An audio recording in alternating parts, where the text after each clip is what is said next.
기본적으로 저는 이제 중3 때부터 원래 이제 주식 투자를 네. 했었었고요. 20대 후반부터 부동산, 그 다음에 이제 경매 투자 관련된. 그래서 대한민국에서 돈 버는 재테크는 모두 섭렵한 사실 이제 재테크 DNA만큼은 대한민국 원탑을 자부하는 그런 사람이고 유튜브 설춘한 캠퍼스를 운영하고 있기도 합니다. 아, 네. 네. 대표님 중3이라는 그게 너무 인상 깊은데요. 네. 어떻게 다 중3 때부터 이렇게 하신 거예요?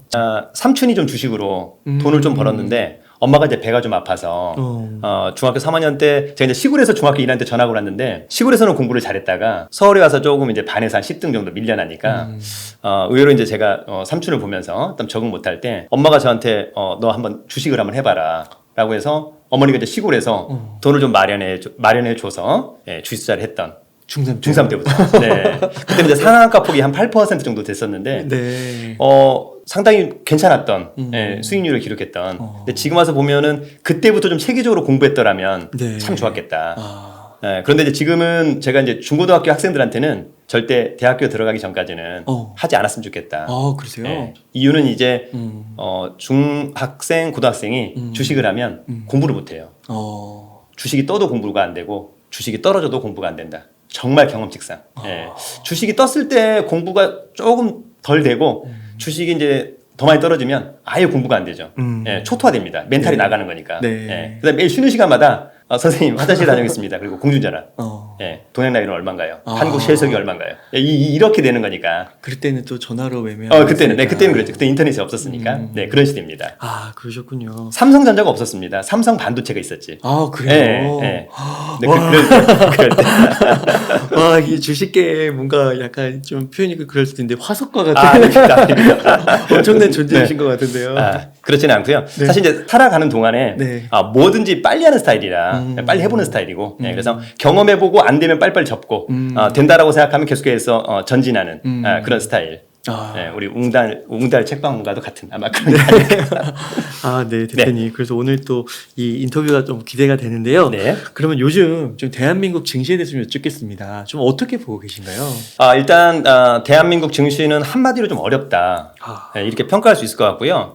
조금 독자적인 어떤 자생력이 있는 국가인가라는 퀘스천 마크를 갖게 되는 그런 나라인 것 같기도 해요. 그래요. 왜냐하면 특별히 국내 증시에 문제가 없는데 세계의 어떤 각국의 변수에 의해서 좌지우지되는 모습. 전날 미국 떨어지면 우리나라 떨어지고 전날 미국 올라가면 우리나라는 덜 올라가고 참 아이러니하다 이런 생각이 드는데 그러는 가운데 사실은 이제 물론 이제 백그라운드에서 몇 가지 이제 문제가 있긴 있는데 저는 기본적으로 이제 요즘에 고물가, 고환율, 고금리 일단 금리가 올라가면 주식이나 부동산이나 좋지 않은 것은 명확한 사실인 거니까요. 네. 아마도 저는 이제 개인적으로 내년 상반기까지는 미국발 또는 이제 국내발 기준금리는 계속 올라가지 않을까 그런 측면에서 시장은 조금 어렵다 이렇게 좀 보고요. 두 번째는 사실 러시아 우크라이나 사태가 좀 가급적이면 빨리 해결되기를 바라는데 의외로 장기화될 것 같다라고 하는 전문가들의 의견이 상당히 많은 것 같습니다. 오히려 이러한 즈음에 러시아 우크라이나 사태가 좀 조기 해결된다고 한다면 저는 오히려 좀 장에 상당한 좋은 영향을 급등 랠리도 가능하지 않을까 생각하는데 오히려 좀 그런 부분은 조금 약간 요원하다 이런 이야기를 하고 있는 것 같고요. 그러는 가운데 이제 오늘도 약간 좀 언급이 됐었는데 어젯밤에 청와대 그 안보실장이 한반도 정세가 위중하다 이런 코멘트가 바로바로 나온다는 것은 너무너무 좀 그렇다. 그래서 오늘 이제 약간 좀 장이 폭락하는 양상인데 지정학적인 리스크가 우리 한반도 또는 미중 갈등 또 중국과 대만 갈등 여러 가지 요인들을 봤을 때 상당히 어려운데 그러나 저는 이제 개인적으로 주식은 약간 좀 선반영 되는 거잖아요. 오히려 좀 악재가 많이 노출된 것이 아니냐. 그러나 사람들이 이런 것에 너무 또 연연해 하는 것은 아니냐. 이런 생각. 얼마 전에 이제 파월 연준 의장이 앞으로도 계속해서 기준금리를 올리겠다. 그 코멘트 하나에 또다시 장이 무너지는 조금 좀 체계적으로 움직였으면 좋을 것 같은데 너무 좀 이렇게 바람처럼 통전등화 같은 시장의 흐름이 우리 국내 증시가 아닌가 이런 생각이 들어서 좀 약간 아쉽다라고는 생각이 들고요. 다만 시장은 어렵지만 그러나 투자자는 뭔가 이제는 좀 종목에 집중해야 될 때가 아닌가 그런 생각도 한번 해보기도 합니다. 네. 그 내년 초까지 네. 계속 금리가 좀 인상되고 좀 어렵다 이런 게 좀 느껴진다고 하면은 네. 이럴 때는 주식 투자를 좀 어떻게 하는 게 좋을까요? 사실은 가장 어려운 질문 중에 하나라고 생각합니다. 왜냐하면 사실 투자자로서는 투자를 안 할 수는 없잖아요, 대표님. 그러나 이제 주식도 마찬가지죠. 저는 이제 개인적으로 이런 생각을 한번 해보는데, 예전에 이제 파레토 법칙처럼 시장이 정말 좋을 때, 정말 상승하는 주가가 80%, 떨어지는 주가가 20%, 반면에 지금은 시장이 좀 좋지 않으니까, 그럼에도 불구하고 상승하는 종목 20%, 떨어지는 80%, 상승하는 종목 20%를 잡을 수 있어야 된다. 저는 그렇게 생각하고요. 지금 장이 좋지 않다라고 해서, 주식 투자자들한테 한 6개월에서 1년 동안 주식을 모두 팔고 스탠바이 하라고 했을 때 할 수 있을까?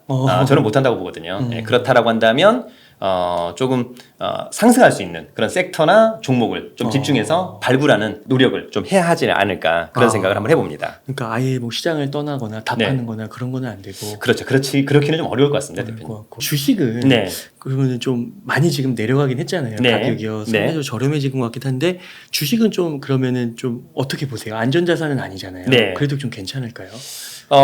이제 실제로 우리가 이제 주식 투자를 하다 보면 제가 이제 한 2년 전부터 매일 하루에 하나씩 주식 동영상 유튜브를 이제 올렸었는데 네.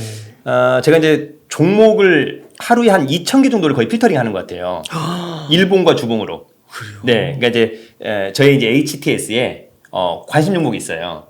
2분기 실적이 좋은 코스피, 2분기 실적이 좋아진 코스닥, 뭐 턴어라운드 코스피, 턴어라운드 코스닥, 품절주, 무슨 뭐 섹터 관련주 쭉 있는데 그런 주식을 계속해서 이제 일봉과 주봉을 이제 엔터, 특히 이제 일봉을 많이 보는데 이러한 가운데서도 일봉이 정배열되어 있는, 그다음에 계속해서 우상향하고 있는 종목들이 한 30% 이상 되는 것 같아요. 그러니까 그런 종목이라면 저는 상당히 유효하다. 그래서 오늘도 이제 제가 최근에 이제 언급했었던 종목 중에 하나가 이제 레이크 머티리얼즈라고 한 지금 뭐 한 4, 5일 동안 시장이 안 좋았습니다만 오히려 한 20-30% 급등하는 그런 양상, 뭐 이를테면 뭐 태양광 에너지 관련된 어떤 솔라, 소재 뭐 이런 부분들이었습니다만 하여튼 그런 종목을 찾으면 굉장히 많이 있다. 근데 이제 많은 분들은 좀 아쉬운 것은 너무 이렇게 시가총액이 크거나 지수에 연동되는 그런 종목들을 갖고 있다 보니까 좀 좋지 않죠. 가령 뭐 시가총액이 큰 삼성전자, 뭐 SK 하이닉스, 현대차마 등등등. 물론 이제 그 종목들도 나쁘진 않습니다만 그런 종목들은 지금 앞으로 주시장이 어떻게 될 것 같냐? 그러면 6개월에서 1년 동안 좋지 않을 것 같다. 그러면 시가총액이 큰 종목들은 따라갈 수밖에 없는 거잖아요. 통상적으로. 지수가 계속 떨어지는데 삼성전자만 올라갈 수 없고 지수가 계속해서 올라가는데 삼성전자만 떨어질 수는 없는 거니까. 그러니까 지수가 올라가면 삼성전자도 올라가고 지수가 떨어지면 삼성전자도 떨어지고 이런 패턴은 맞는데 그러다 보니까 저는 개인적으로 이제 중소형 개별주 중에서 조금 앞으로 좀 유망한 어떤 섹터, 어떤 또 실적이 좀 뒷받침되는 그런 종목을 좀 관심을 가져보면 좋을 것 같고요. 그런 종목을 발굴하는데 많은 투자자들이 거의 시간을 할애하지 않는 것 같습니다. 그냥 증권사의 애널리스트의 리포트, 또 누군가가 던져주는 종목, 또는 주식 리딩방에서 나오는 종목들, 필터링 능력도 없고 이러면 저는 실패할 수밖에 없다. 그래서 그런 종목을 발굴하고 선정하는데 시간을 좀 많이 할애해야 될 것으로 보입니다. 와, 근데 이게 중소형 개별주가 보통 딱 이렇게 이름을 들으면은 진짜 아까 말씀하신 대로 좀 시가총액이 작고 변동성도 좀 큰 것 같고 위험한 것 같기도 하고 막 이래가지고 어떻게 좀 대체적인 가이드라인 같은 게 좀 있나요? 자, 기본적으로 이제 우리가 중소형 개별주 중에서 실패하지 않으려면 기본적으로 항상 가장 중요한 것은 실적이 뒷받침돼야 된다고 생각합니다. 경험칙상 실적이 뒷받침돼야 되는데 특히 실적이 어떻게 좀 뒷받침되면 좋냐면 물론 이제 우리가 뒤에서 백그라운드에서 뭐 섹터라든지 또 뭐 이런 거 중요합니다만 실적이 그런 거 중요해요. 가령 2년 전에 매출액이 300억, 작년에 매출액이 400억, 올해 매출액이 600억. 이렇게 매출액이 포텐을 터뜨리면서 영업이익이 따라와주는 종목들은 상당히 매력적이다. 그 다음에 그런 종목들을 나중에 재무제표를 보시면 부채 비율 한 50, 유동 비율 한 100 이상, 유보율도 한 300, 500, 1000 이렇게 가는 종목들이 있어요. 부도가 난리가 날 수가 없는 그런 종목들이고 그 다음에 그 종목의 어떤 내용을 보면 이 내용이 앞으로 상당히 미래 가치가 있느냐 없느냐를 판단할 수 있는 거니까 그런 종목들을 한 100개 정도는 항상 갖고 있을 수 있을 것 같아요. 저도 이제 그런 종목을 갖고 있고 그래서 그런 종목만 돌려서 계속해서 이제 필터링 해보기도 하고요. 그래서 중소형 개별주라고 해서 위험한 것은 아니고 다만 실적과 재무 상태가 반드시 뒷받침돼야 된다. 그것이 없는 중소형 개별주는 언제 날아갈 수 있잖아요. 그러니까 그런 거 조심해야 되겠죠. 근데 많은 분들은 그런 또 환상이나 유혹이 있어요. 최근에 어떤 종목이 계속해서 3, 4일 동안 급등한다. 그러면 막 사고 싶죠. 옛날에 에디슨 EV 같은 경우가 가령 뭐 10,000원대인데 2만원, 3만원, 4만원, 5만원, 8만원까지 갔는데 사람들이 3만원, 5만원에서 막 사기 시작하는 거예요. 근데 에디슨 EV의 당시의 실적과 재무 상태를 보면 언제 부도가 나도 할 말이 없는 종목이거든요. 그러니까 그런 종목은 물론 이제 그런 종목을 보유하고 계신 분도 계시겠습니다만 그런 종목은 어쨌거나 리스크를 안고 간다 이렇게 생각하면 좋은데 아니야 안전하게 가면서 돈도 벌 거야 이런데 그런 종목을 고른다 이것은 저는 있을 수 없다. 예, 그러니까 우리 주식 투자자분들이 좀 공부를 안 하시는 것 같아요. 좀 공부를 좀 제대로 해야 되겠다. 근데 막연히 그냥 야 삼성전자가 좋다, 현대차가 좋다, LG 에너지솔루션이 좋다, 좋을까?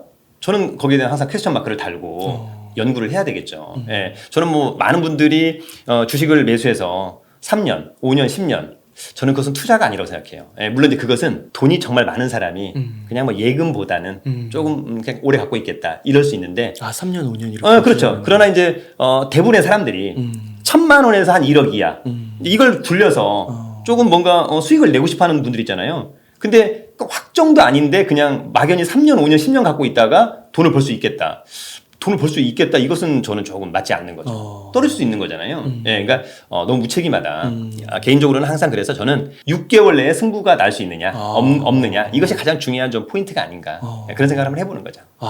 네. 그러면은 그 대표님께서는 주식을 이렇게 매수를 하실 때 종목은 한 몇 개 정도 대략 이렇게 매수를 하시는 거예요? 저는 이제 기본적으로 3개에서 5개 이하. 예, 통상 3개를 많이 갖고 있습니다. 지금도 3개를 갖고 있습니다. 예, 많지 않습니다. 왜냐하면 욕심이 많아가지고 사실 제가 이제 예전에는 계좌가 4개가 있어요. 예, 근데 그 4개의 계좌를 하나의 종목으로 몰빵한 적이 있어요.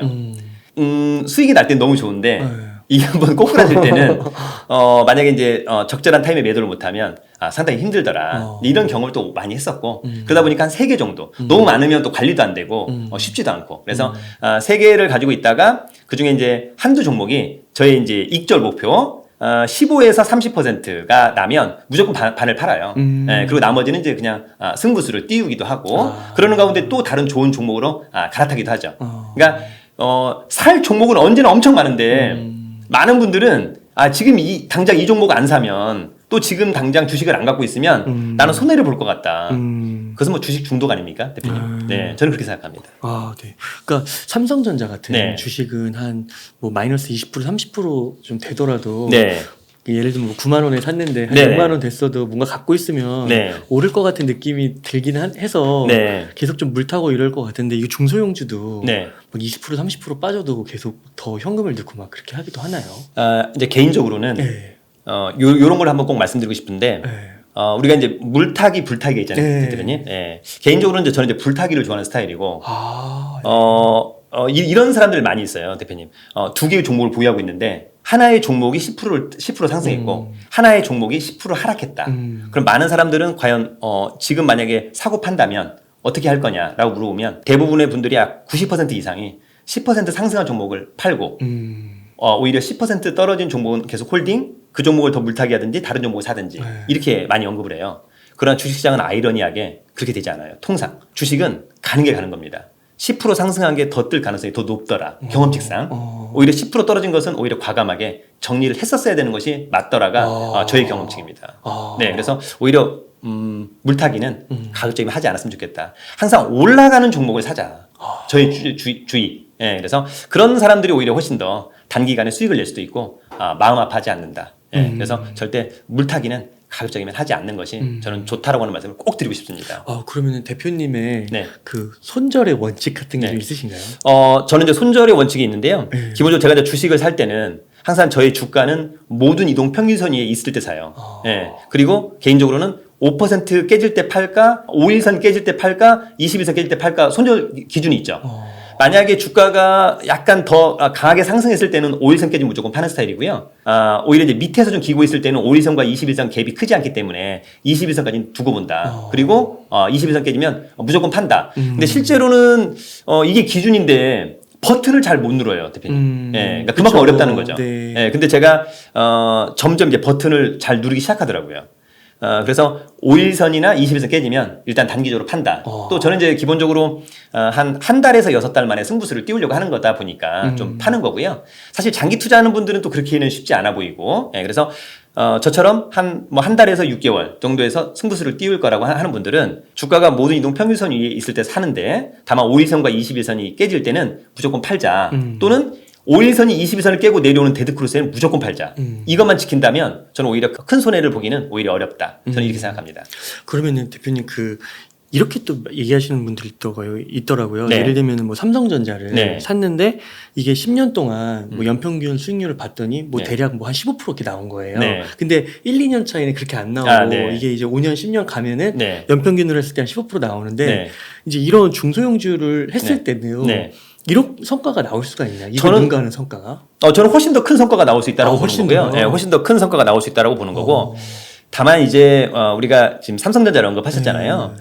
저는 이런 주식을 굉장히 좀 조심스럽게 전문가들은 이야기를 해야 된다. 왜냐하면 제가 최근에 이제 주식 강의를 많이 하지만 우리 주식 초보자분들 중에 거의 80% 이상이 삼성전자를 갖고 있어요. 저는 삼성전자를 갖고 있다라고 하면 딱 두 부류를 생각하는 거거든요.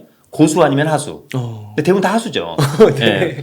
삼성전자를 갖고 있다라고 하는 고수는 정말 뭐 돈이 많아가지고 포트폴리오에 반드시 담아야 된다라고 하는 분들만 담는 거고요. 초보자들이 삼성전자를 담는다는 것은 그냥 주식의 맛을 좀 느끼는 거죠, 일단. 예. 그리고 지금 대표님 말씀하신 것처럼 뭐 10년을 놓고 봤더니 수익률이 15%라고 하는 것 있을 수 있는데 그러나 그것이 계속 이어질 거라고 하는 것은 누구도 장담할 수 없다. 지금 삼성전자를 만약에 작년도에 사신 분들 올해 내년도 한 5년 지났을 때 96,000원인데 5만 원이 안 되리라는 보장이 없잖아요. 반토막이 날 수도 있잖아요. 그러니까 그것은 누구도 쉽게 예측할 수는 없고 그냥 약간 좀 전문가들이 회피하는 수단이 아닌가 이런 생각이 들죠. 예, 그냥 어디 나와서 앞으로 삼성전자, SK하이닉스 사둬라. 5년 있으면 뜬다. 만약에 그것이 나중에 5년이 떨어지잖아요. 할 말이 있겠죠. 야, 삼성전자 떨어지면 다 떨어진 거지 뭐. 대한민국이 안 좋은 거잖아. 이것이 무슨 얘기인가? 저는 그런 걸 되게 싫어합니다. 그래서 물론 저도 손실도 나고 수익도 나지만 저도 뭐 누군가한테는 종목 발굴하고 선정하는데 지고 싶진 않죠. 하루에 2-3시간씩 거의 2,000개 종목을 엔터를 하다 보니까 지고 싶진 않고 이제 아무래도 좀 어떤 흐름, 종목의 흐름, 이제는 이런 것들이 갈 것 같다 이런 느낌이 좀 오거든요. 예, 그러니까 많은 분들도 한 1-2년 동안 하루에 2-3시간씩만 시간을 할애하다 보면 본인 스스로가 충분히 고수나 뭐 전문가 될 수 있다. 저는 그렇게 생각합니다. 만약에 제가 누군가가 종목을 2개를 정말 줘서 돈을 벌었다. 기분은 좋지만 보람차진 않을 것 같아요. 뿌듯하지도 않을 것 같아요. 그냥 기분 좋다. 예. 근데 만약에 제가 종목을 발굴하고 선정을 해서 어떤 기준에 의해서 돈을 벌고 수익을 낸다면 정말 살아가는 어떤 좀 쾌감도 느낄 수 있겠구나 이런 생각을 해봅니다. 네, 그 아까 대표님께서 말씀 중에 살 종목이 엄청 많다고 하셨잖아요. 네네. 진짜 많은가요? 실제 많습니다, 대표님. 제가 이제 왜 살 종목이 많냐고 이야기하냐면 대표님 저는 이제 각 그 상장 기업들이 정기 보고서를 제출하잖아요. 2번의 분기 보고서, 1번의 반기 보고서, 1번의 사업 보고서. 그러면 12월 결산법인들의 2분기 실적이 8월 16일 날 발표가 됐습니다. 저는 이제 그럴 때 어떤 종목을 일단 발굴하냐면 전년 동기 대비 매출액과 영업이익, 당기순이익이 모두 증가한 기업. 그러면 그런 종목이 코스닥에서 약 한 350개, 코스피에서 한 250개, 턴어라운드가 된 것이 양쪽으로 해서 한 거의 150개. 이런 종목은 저희가 굉장히 주목해서 봐야 된다. 그런 종목들이 우리가 너무너무 좋은, 정말 좋은 종목이라고 생각하는 거죠. 기본적으로는.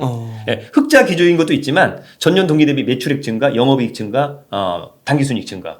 이런 종목은 상당히 저는 매력적이라고 보고 다만 이제 그럴 때 더욱 좀 우리가 관심을 가지는 것은 저는 매출액과 영업이익 증가율이 한 자리보다는 두 자리, 두 자리보다는 세 자리 또는 흑자로 전환된 턴어라운드 기업. 다만 이제 턴어라운드가 마이너스 한 10억이었다가 플러스 1억 이런 것보다는 마이너스 10억이었다가 플러스 30억 이렇게 되는 종목들은 상당히 매력적이다. 이런 종목들이 있습니다. 그러니까 이런 종목을 위주로 투자를 해야만 한다. 그러니까 제가 우리 주식 투자하는 분들한테 한번 여쭤보고 싶어요. 2분기 실적이 발표가 됐는데 본인 스스로가 실적이 정말 이렇게 포텐이 터진 종목들 한 10개 정도 골라서 공부해봤는지 하나도 없을 것 같은데요.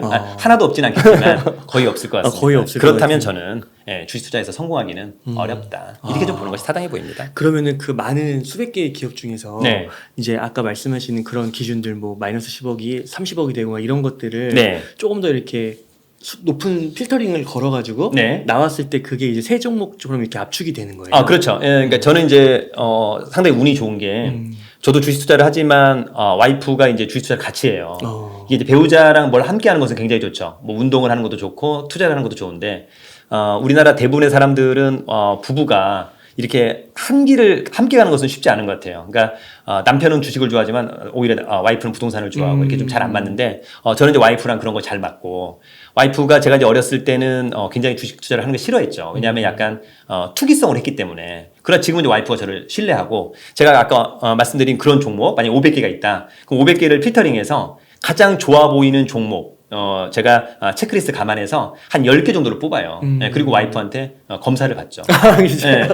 근데 이제 와이프랑 저는 어차피 이제 10개가 전 다 마음에 드는 종목인 거니까. 그럼 와이프가 그때 하나, 둘, 셋 딱 찍어서 2배를 간 것도 있고 물론 떨어진 것도 있죠. 예, 근데 이런 것들은 저는 굉장히 좋다. 와. 예, 그래서 우리 그 투자자분들도 배우자랑 함께 할 수 있으면 좋은데 어쨌거나 좋은 종목이 많고 혼자서 다 고르기 어려우니 제가 한 10개를 고르고 옆에 있는 사람이 한 3개를 같이 찝어준다면 상당히 좋겠다. 다만 이제 그 옆에 찍어주는 사람이 그냥 뭐 룰렛 돌리듯이 찍는 게 아니라 저희 와이프도 이제 저 옆에서 벌써 유튜브를 통해서 2년 동안 했잖아요. 몇백 개 영상. 제가 이제 처음에는 와이프한테 여보 상승 추세인 종목을 10개만 골라놔요. 이 종목에서 하면 와이프가 남편이 무슨 말을 하는 거야. 상승 추세가 뭔지를 몰랐다가 벌써 이제 계속해서 차트를 보면서 그러니까 이제 와이프가 이제는 다 아는 거잖아요. 네. 그래서 서로 이렇게 필터링 하니까 성공 확률이 높아진다라고는 좀 부인하기 어려울 것 같습니다. 네. 다만 이제 와이프랑 저랑 좀 안 맞는 것은 네. 저는 좀 단기 투자형이고 와이프는 장기 투자형이에요. 네. 그러니까 이것은 조금 고민을 해봐야 돼요. 그러니까 제가 이제 얼마 전에 어떤 종목이 2배 떴을 때 나는 2배 떴으니까 이건 다 팔아야 된다. 와이프는 아니다. 당신은 이래서 조금 먹는 거다. 그러면 반절 팔고 반절은 계속 자기는 더 갖고 있겠다. 그럼 또 와이프의 의견을 또 무시할 수는 없으니까 와이프가 갖고 있기로 한 종목이 다시 반토막이 났어요. 그러니까 제가 팔았을 때 팔았어야 되는 거죠.